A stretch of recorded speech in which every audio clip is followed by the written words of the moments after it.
Welcome everyone to Chapter 1. This is Functions and Limits. Here we are in Section 4, Tangent and Velocity Problems. In this section though, in this video I guess, we're not going to quite make it to tangent and velocity problems yet. Well, we'll do a little bit of velocity maybe, but not quite tangent problems yet. In this case, we're actually going to back it up and talk a little bit about something called secant lines, right? Secant lines are average rate of change, and the claim is you may have seen something like this before in your favorite algebra class. We're going to do a little bit of a review, right? So we want to be able to visualize secant lines, we want to be able to compute the slope of secant lines, and then finally, we'd like to be able to apply this darn thing to something, right?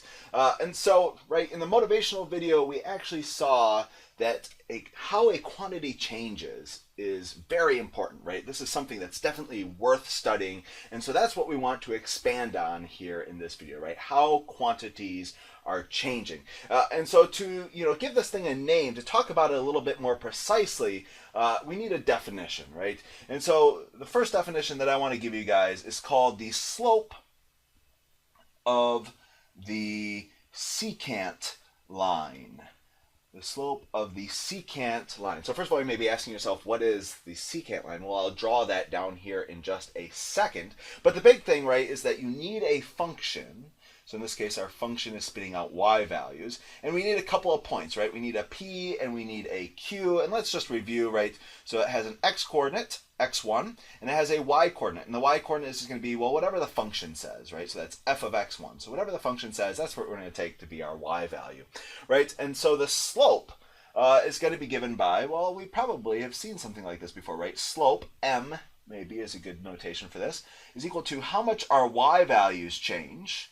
So here are our y values, and we subtract them to see how much they've changed, right? So f of x2 minus f of x1, and then we divide that by how much the x values change, right? So x2 minus x1, and this is kind of a standard definition of slope. I guess it depends on the function, right? You may see this for y2 and y1, right? So this is for a specific function here. Now, alternatively, you may see this referred to as something else, right? You may see this referred to as the average rate of change. Average rate of change. So this is on average, how much did the function change between these 2 points, between x1 and x2? So it's actually, it means something.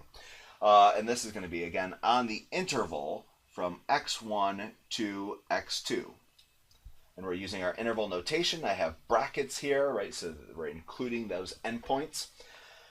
Okay, so this is the thing, right? This is what we're going to be calculating out quite a bit. Slopes of secant lines or average rate of change. But I want to be able to visualize it, right? So the big thing, like I mentioned up here, is that you need a function, right? So we need a function,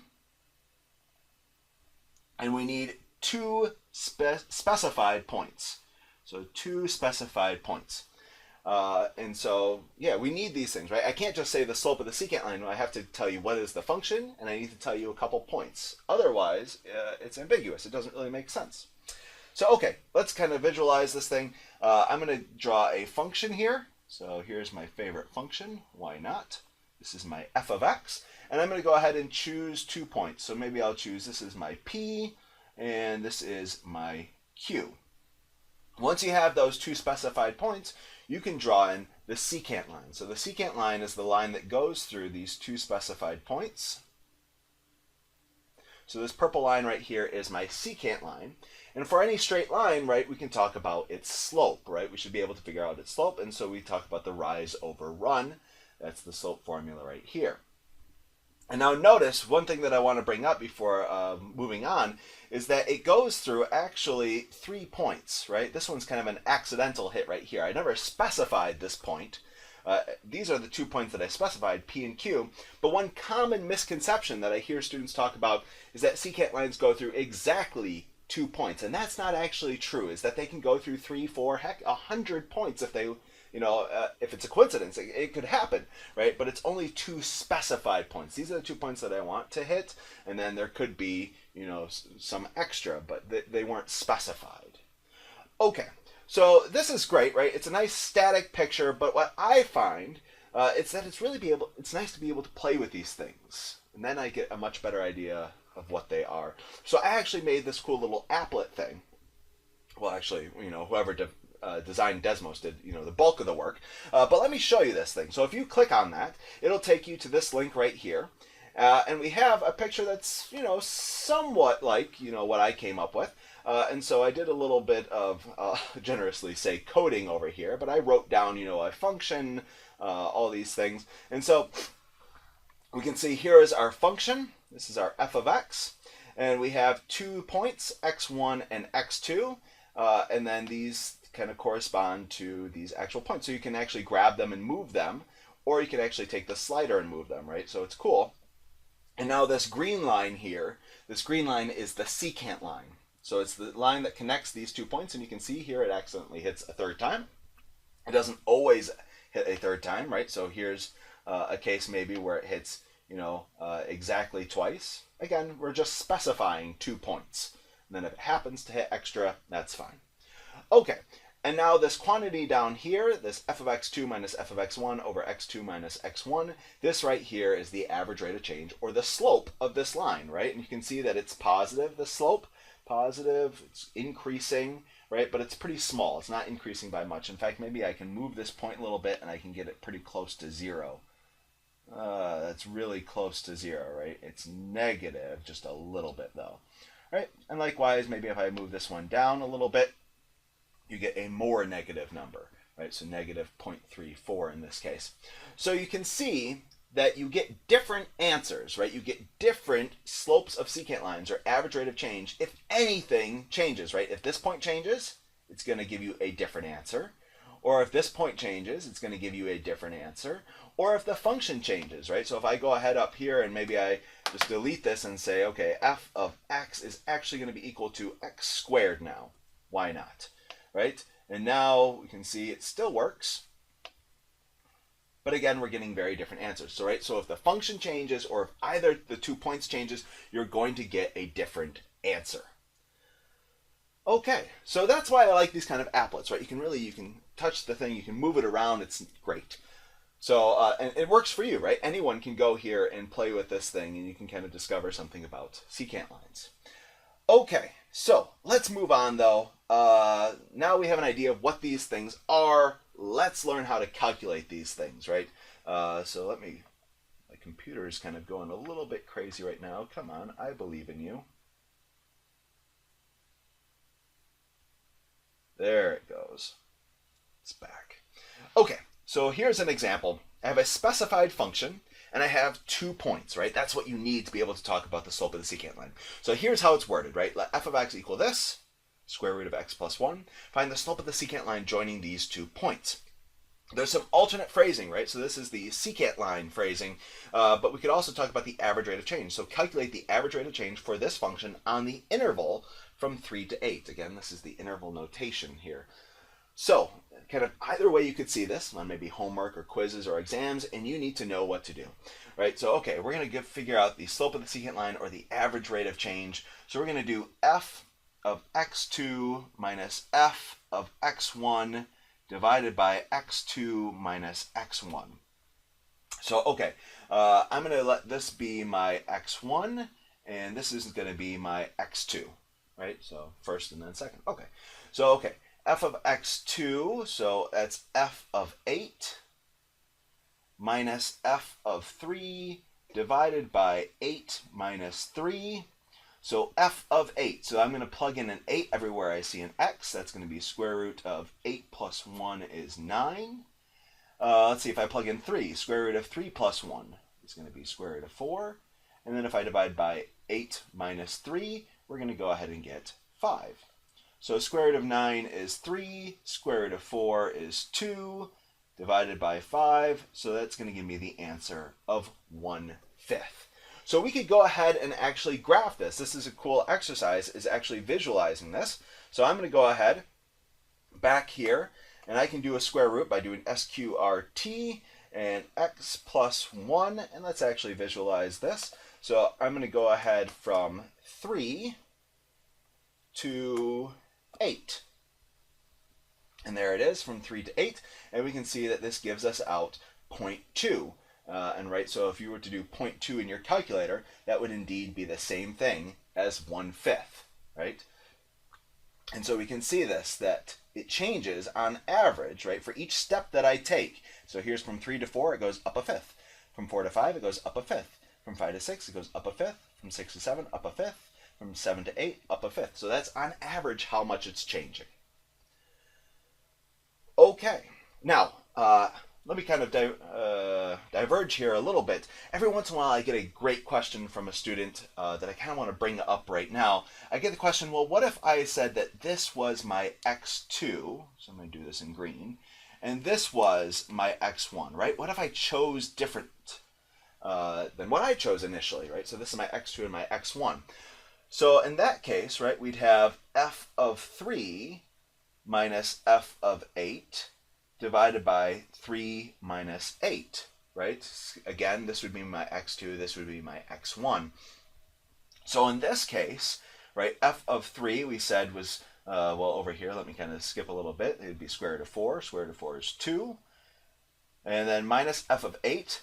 F of 8 was square root of 9. So this would be 3. And then 3 minus 8 is going to be negative 5. So I get negative 1 divided by negative 5. And so either way, actually we get the same answer. And that's one of the great things about this, is that if you choose differently than me, so long as we both do our calculations correctly, we get the same result. Okay, so this is how we can calculate out the average rate of change or the slope of the secant line if we're given an equation for the function.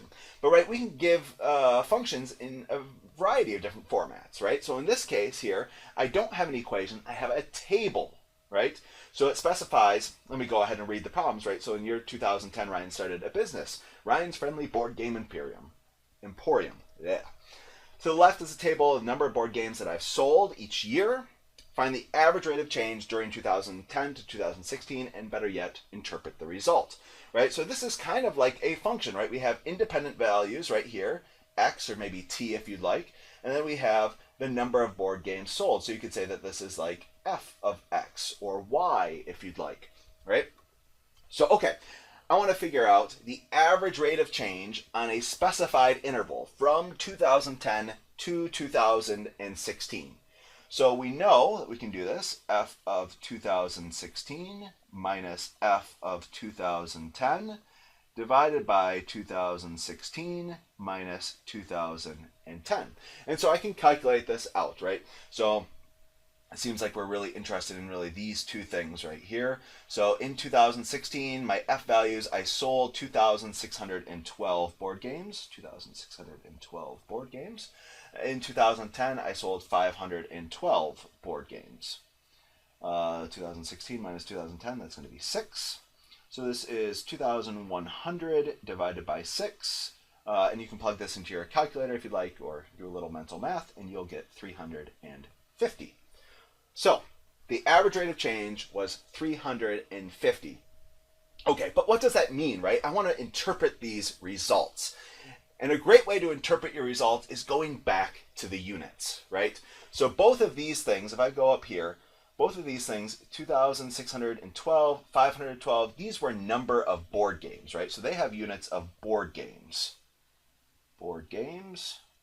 And likewise, when you subtract numbers of board games, you would say, you know, in that total period, I sold 2,100 board games. So in the numerator, we have units of board games. In the denominator, well, 2016 and 2010, these are both years. So this is a 6-year span, right? So this 6 down here, again, has units of years. So when I say 350, right, it has units associated with it. It's board games per year. So let me go ahead and write that in. Board games per year. And that's going to help us interpret these results, right? So this is saying on average, the number of board games that I sold increased, right? This is a positive number. It's a slope, right? So it increased by 350 board games each year, right? Okay, so let me go ahead and write that down one more time. So on average, from 2010 to 2016,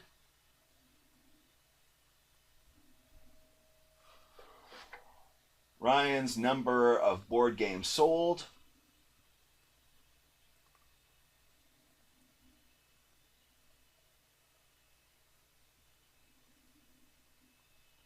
increased by 350 each year. So something like this would be a good interpretation. Now notice, right, if I go here, this did not actually increase by 350. It increased by less, right? And then from here to here, that's actually pretty close, right? So 342-ish. And so it's not that it actually, the number of board games increased by 350 each year. It's on average, right? So actually down here, there's some pretty big jumps. So on average, the number of board games sold increased by 350 each year. Okay, so that's how we can calculate out slopes of the secant lines or average rate of change if we're given a table of data.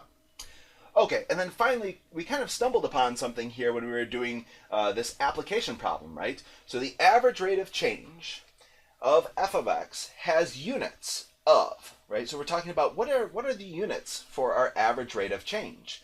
And up here, it was whatever the units were on top, our functions values, right, divided by whatever the units were in the denominator, our x values. So that's going to be true here. So it's going to be units of whatever our function's giving divided by units of whatever the independent variable is, so units of x, right? And that just comes from, well, you have f values on top and you have x values on bottom, so these are what the units are going to be. So this is true kind of for all of the problems, and this is going to be kind of the key, again, to interpreting a lot of these results. Okay, that is the end of our first video. We got through the secant lines and the average rate of change. Next time, we're going to be talking about tangent lines. So take a little break, and I'll see you guys back here in a few minutes.